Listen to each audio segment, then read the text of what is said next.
A decade after the attacks of September 11th, construction crews are excavating the site of the former Twin Towers.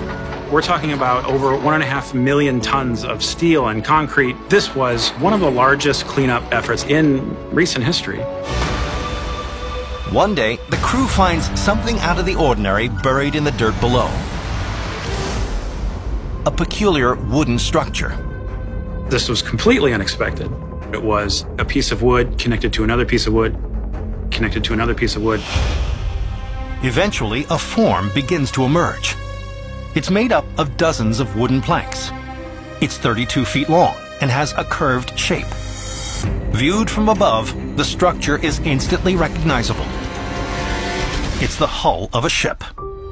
Somehow 30 feet below the street level, there's a wooden ship underneath the World Trade Center.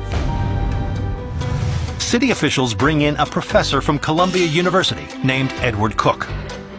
Cook is an expert in determining the age of wood, a science called dendrochronology. If you cut a tree down and count the rings, each one of those rings is indicative of a particular year of growth. Cook and his team remove several wooden planks from the hull and take them to his lab. He determines the ship was built in the 1770s. Early maps show that in the 1800s, the island of Manhattan was a lot smaller than it is today. In fact, large parts of today's financial district were then underwater and formed part of New York Harbor. In the early 1800s, someone had the good idea to fill in this harbor to get a little bit of extra land. This was an enormous engineering project involving hundreds of workers. But one of the initial stages in the process was relatively simple.